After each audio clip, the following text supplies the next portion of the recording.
हरे कृष्ण। मेरा काफ़ी बहुत ज़्यादा पर्सनल एक्सचेंज गुरु महाराज के साथ बहुत समय रहा और डेफिनेटली महाराज से मिलने का जो मुझे सौभाग्य प्राप्त हुआ उसका क्रेडिट सारा मेरे फादर इन लॉ और मेरी मदर इन लॉ को जाता है, रूप माधव प्रभु और मथुरा लीला माता जी को, क्योंकि उन्होंने ही हमें ये रास्ता दिखाया था गुरु महाराज से के कनेक्शन में आने का। और जो मैंने जनरली महाराज का जैसे मैंने देखा इस्कॉन में जितने भी गुरुज हैं तो सबका एक एक ऐश्वर्य है। जैसे हिज होलीनेस राधानाथ महाराज को देखें तो उनका ऐश्वर्य है कि वो बहुत अच्छा बहुत स्ट्रॉन्ग लेक्चर्स देते हैं और बहुत सारे श्लोकास कोट करते हैं, बहुत डिसिप्लिन्ड मैनर में उनके डिसाइपल्स चलते हैं, बहुत स्ट्रॉन्ग लेक्चर्स देते हैं राधानाथ महाराज। इसी प्रकार हिज होलीनेस लोकनाथ महाराज का जो ऐश्वर्य है वो उनको कीर्तन सम्राट कहा जाता है, बहुत सुंदर कीर्तन करते हैं। परंतु आज मैं कुछ भक्तों से सुन रहा था और थोड़ा मेरा भी ऐसा एनालिसिस था कि हमारे गुरु महाराज का जो ऐश्वर्य है वो है वैष्णव सेवा। ये हमारे गुरु महाराज का ऐश्वर्य है। इन एवरी सिचुएशन महाराज वैष्णव सेवा से कभी भी पीछे नहीं हटते थे। मुझे याद है हम लगभग 2 साल पहले व्यास पूजा पे गए, लास्ट टू लास्ट ईयर की व्यास पूजा पे, और जैसे व्यास पूजा का मिडल ब्रेक होता है, ये बच्चों को प्लीज थोड़ा बैठा देंगे एक बार। जैसे ही व्यास पूजा का ब्रेक होता है तो उस समय हम गुरु महाराज से उनके रूम में मिलने के लिए गए, और जब गए तो घुसते ही महाराज को प्रणाम किया और महाराज ने फर्स्ट क्वेश्चन मुझसे पूछा, यू हैड प्रसाद, आपने प्रसाद खा लिया? तो मैं बहुत हैरान था कि इतने हजारों लोगों की भीड़ है और हम 2 मिनट बस महाराज से मिलने के लिए गए, और उसमें भी महाराज ये ध्यान रख रहे हैं कि प्रसाद लिया है या नहीं लिया, सुबह से कुछ खाया है कि नहीं खाया, ये पूछ रहे हैं। और जब मैंने बोला कि नहीं महाराज अभी प्रसाद तो लूंगा अभी जाकर, अभी मैं मिलने आ गया था, महाराज उसी समय वहाँ प्रसाद ले रहे थे तो फिर अपना प्लेट से उठाकर मेरे हाथ में दिया कि ये खा लो। तो ये महाराज की बहुत स्पेशल क्वालिटी थी, वैष्णव सेवा इन एनी सिचुएशन। हर हालत में महाराज तैयार रहते थे। मेरे बहुत मॉर्निंग वॉक्स में मैं गया महाराज के साथ, और मॉर्निंग वॉक्स में महाराज हमेशा एक इंस्ट्रक्शन देते थे कि जितने लोग आसपास चल रहे हैं, आसपास बैठे हैं जितने लोग भी, तो सबको हरे कृष्णा जरूर बोलो, और हर पर्सन को हरे कृष्णा। फिर महाराज ने एक बार बोला कि यदि हम इस तरह से सबको हरे कृष्णा बोलेंगे तो एक ना एक दिन ऐसा आएगा जब ये भगवान की तरफ अट्रैक्ट हो जाएंगे, जब इनको ये एक बार हरे कृष्णा बोलने का भी इतना बेनिफिट होएगा।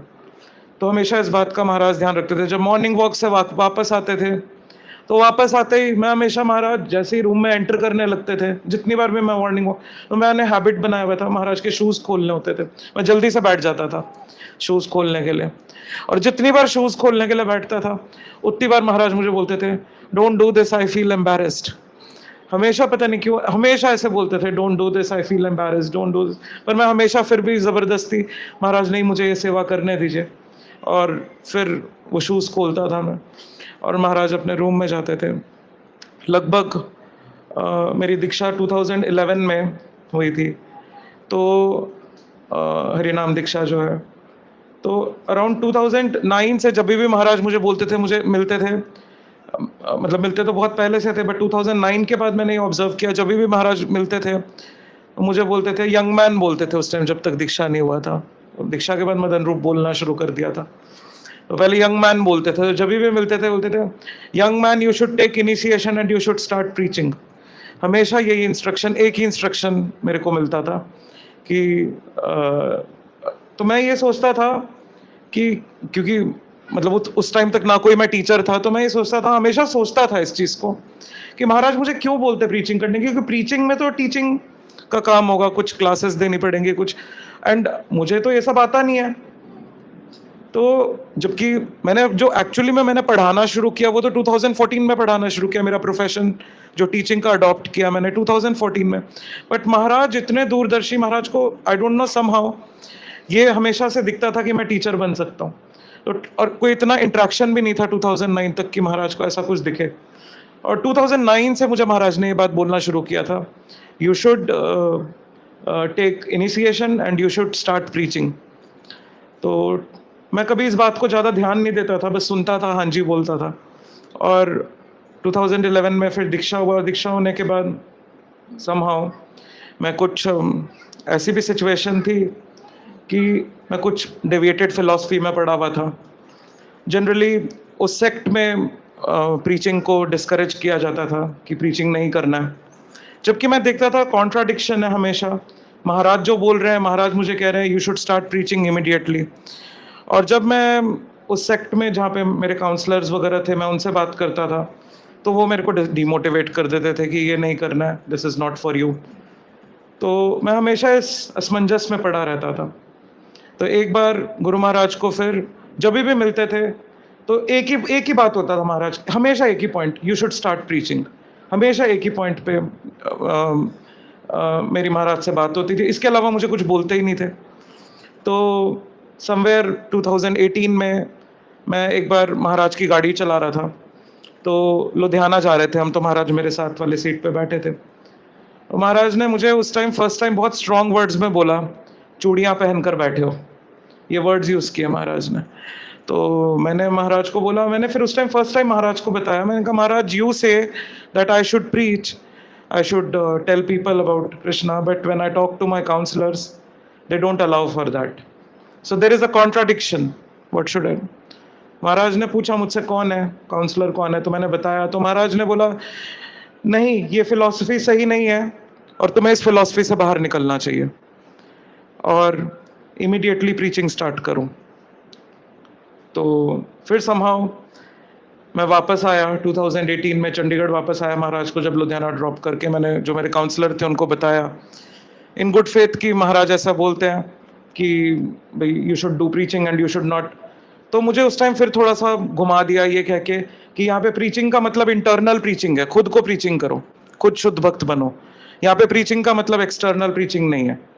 तो मैं फिर उस बात पे मैं थोड़ा सा सहमत हो गया और फिर उस तरीके से कंटिन्यू होता रहा। फिर 2021 में मुझे कोविड हुआ और वो थोड़ा सा ज़्यादा बिगड़ गया और मैं समहाउ हॉस्पिटलाइज हो गया। तो उस दौरान गुरु महाराज का फ़ोन आया मेरे पास, एक बार कहीं से पता चला कि मैं हॉस्पिटलाइज हुआ और ज़्यादा हालत ख़राब है। तो गुरु महाराज का फ़ोन आया, तो फिर महाराज ने मुझे उस टाइम बोला as soon as you get well you come and see me, मेरे से मिलने आना दोबारा से। तो मैंने कहा ठीक है महाराज, मैं ठीक हो जाता हूँ। फिर कई 3-4 महीनों तक लगभग ऐसे परेशानी चली। फिर मैं वापस गया, जैसे ही ठीक हुआ हमने कुछ ज़्यादा टाइम नहीं वेट किया, 2-3 दिन में ही हम वापस वहाँ दिल्ली चले गए गुरु महाराज से मिलने। और वो समय था जो मेरे जीवन का बिल्कुल टर्निंग पॉइंट बन गया।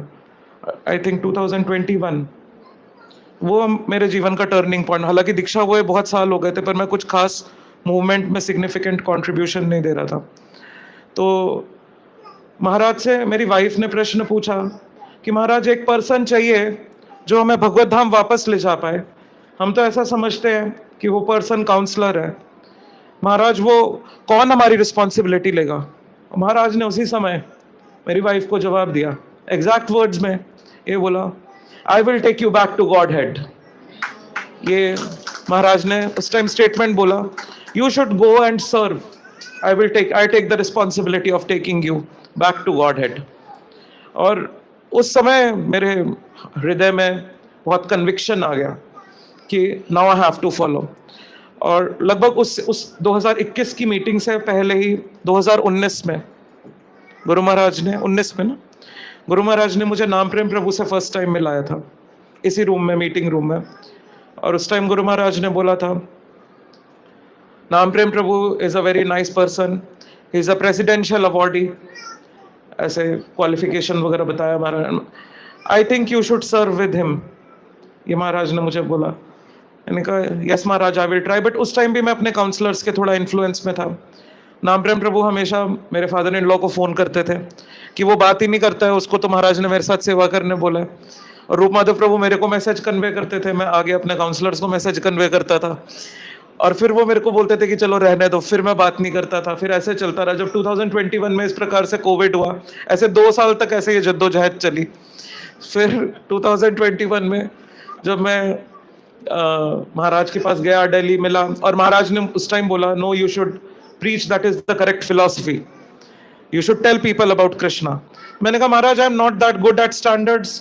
महाराज ने कहा it is okay, are you following 4 regulative principles? मैंने कहा यस महाराज। Are you chanting your rounds? मैंने कहा यस महाराज। At least you can tell that much, कम से कम उतना तो हर व्यक्ति को बताओ, आप उतना तो प्रीचिंग करो। तो मैंने कहा यस महाराज I will, now I will. और उसके बाद जब मैं वापस आया यहाँ पर, आते मैंने सबसे पहले नाम प्रेम प्रभु को कांटेक्ट किया और मैंने पूछा प्रभु जी कैसे स्टार्ट करना है। फिर हम लोगों ने यहाँ पंचकुला यूथ का प्रॉपर रेगुलराइज्ड मैनर में प्रोग्राम स्टार्ट करे। और उसी साल ये सारी कन्वर्सेशन 2021 की जुलाई की है, महाराज के साथ, जुलाई 2021 की ये सारी कन्वर्सेशन है। और सितंबर 2021 में 2 महीने बाद हम लोगों ने ये बेस खोला था, जो सामने हमने बेस लिया, और काफ़ी अच्छा प्रीचिंग हुआ। महाराज जब भी मिलते थे हमेशा एक ही सवाल होता था कि कैसा चल रहा है पंचकुला में, कैसी, बहुत कंसर्न थे पंचकुला को लेकर, कैसा चल रहा है पंचकुला में, प्रीचिंग एक्टिविटीज़ कैसी चल रही है। कुछ इश्यूज भी आए मुझे काफ़ी। महाराज हमेशा ये बोलते थे I have faith on you, so even if you are frustrated with something it is okay, मोटी चमड़ी के बन जाओ, ज़्यादा परवाह करने की ज़रूरत नहीं है, ज़्यादा परेशान होने की ज़रूरत नहीं है, बस प्रचार करो और हरि नाम को फैलाओ। हमेशा महाराज का यही इंस्ट्रक्शन आता था। और जो मेरा लास्ट एक्सचेंज था महाराज के साथ, एक तो मैनेजमेंट मीटिंग था, उससे पहले जो लास्ट एक्सचेंज था उसमें पर्सनल इंस्ट्रक्शंस थी महाराज की। उसमें महाराज ने बोला था, मैंने पूछा था महाराज को, एक इंसिडेंस और बताना चाहूँगा पहले मैं। दिल्ली में मैं जब लास्ट ईयर जून में लास्ट ईयर दिल्ली गया था मैं महाराज के पास 1-2 दिन सेवा के लिए। तो एक दिन रात को महाराज ने शाम को मुझे बोला कि you want to offer some aarti to deities, भगवान का कोई आरती। उस टाइम मैं 2 दिन रुका था महाराज के सर्विस में। तो मैंने कहा महाराज हाँ, तो कौन से ऑल्टर में करना चाहोगे, महाराज ने पूछा। तो उस टाइम लक्ष्मी नरसिंह ऑल्टर नया नया बना था, तो मैंने कभी नरसिंह भगवान का आरती भी नहीं किया था, यहाँ तो राधा कृष्ण का तो यहाँ पे भी किया हुआ था। तो मैंने महाराज को बोला, मैंने कहा महाराज लक्ष्मी नरसिंह भगवान का आरती कर सकता हूँ। तो महाराज ने 2 मिनट सोचा, फिर 2 मिनट सोचने के बाद बोला कि नहीं, ऐसे करो गौर निताई ऑल्टर में आरती कर लो। तो मैंने कहा ठीक है महाराज, मैं वहां पर कर लेता हूँ। आपका इच्छा था नरसिंह भगवान के ऑल्टर में आरती करने का? मैंने कहा हाँ महाराज, मैंने कभी नरसिंह भगवान का आरती किया नहीं। महाराज ने फिर इतना एक्सप्लेनेशन दिया मुझे कि मैं भी अवॉइड करता हूँ नरसिंह भगवान का आरती करने जाने के लिए, अपने अपने ऊपर लेकर बता रहे थे कि मैं भी अवॉइड करता हूँ वहां पर जाकर आरती करने में, बहुत क्योंकि वहाँ कॉन्शियसनेस बहुत हाई चाहिए होती है और अपराध होने का बहुत डर होता है नरसिंह भगवान के ऑल्टर में। तो इसीलिए जाओ गौर। मैं तो आजकल, मैं फिर ये भी बोला महाराज, आजकल मैं किसी भी ऑल्टर में नहीं जाता, आजकल मैं सिर्फ गौर निताई, और उन दिनों महाराज एक्चुअली में सिर्फ गौर निताई ऑल्टर में ही जाते थे आरती करने के लिए। तो आप भी जाओ, मैं भी उसी ऑल्टर में जाता हूँ, आप भी उसी ऑल्टर में जाओ आरती करने के लिए। तो मैंने कहा ठीक है महाराज, मैं वहां पर कर लेता हूँ। तो फिर जैसे ही इतना केयरफुल रहते थे, फिर महाराज ने बोला हम लोग वहां पर अंडरवेयर नहीं पहनते हैं, मेरे को बता रहे थे। मैंने कहा यस महाराज आई नो। तो फिर उसके बाद सिलावा कपड़ा नहीं पहनकर जाना, मैंने कहा यस महाराज नहीं जाऊंगा। फिर चला गया आरती करने के लिए, फिर वहां से आरती करके वापस महाराज के रूम में आया, प्रणाम किया। महाराज ने बोला अभी दोबारा जाना है आपको ऑल्टर में? तो मैंने कहा नहीं महाराज, अभी तो दोबारा तो नहीं जाना। तो अपने प्लेट में केक रखा हुआ था बड़ा सा, एक उठाया, मेरे को दिया, हैव दिस प्रसाद। तो फिर वो लेकर मैं निकल गया। फिर उसके बाद मैं कुरुक्षेत्र में मिला महाराज से। तो कुरुक्षेत्र में जब मिला तो मैंने समहाउ, मेरे को अभी लास्ट गीता जयंती की बात है दिसंबर में, तो मैंने महाराज को बोला कि महाराज what are the further instructions for. महाराज ने 3 इंस्ट्रक्शंस दिया, और वो इंस्ट्रक्शंस मुझे लगता है वो शायद मेरी लाइफ का मोटो बन चुका है। पहला इंस्ट्रक्शन दिया था महाराज ने, चैंट नाइसली। दूसरा महाराज ने बोला था preach hard. और तीसरा महाराज ने बोला था अर्न $1 million फॉर कृष्णा। ये 3 मेरे को बोला था महाराज ने। ये आई थिंक सभी गृहस्थ लोग, ये 3 इंस्ट्रक्शंस शायद सभी गृहस्थों के लिए एप्लीकेबल है। Chant nicely, preach hard and earn $1 million for Krishna. तो एक तरह से महाराज ये बोल रहे थे, अगर पैसे कमाओ तो अपने पास मत रखना, सारा कृष्णा को सर्विस में दे देना। तो वो भी मेरे को काफी इंस्पायरिंग लगा, महाराज का पर्सनल सर्विस। और उसके बाद जो लेटेस्ट अभी रोहिणी टेम्पल का ओपनिंग था, तो एक लॉन्ग टाइम पेंडिंग इशू था जो पिछले शायद कई सालों से चल रहा था। कभी डिसीजन ही नहीं होता था उसके ऊपर, कोई डिसीजन नहीं निकलता था। और इस बार समहाउ अचानक ऐसी सिचुएशंस क्रिएट हुई 18 अप्रैल, कितना 16 अप्रैल वाज ओपनिंग, अभी कितना 1 महीना ही हुआ है। कुछ ऐसी सिचुएशंस निकली अचानक से।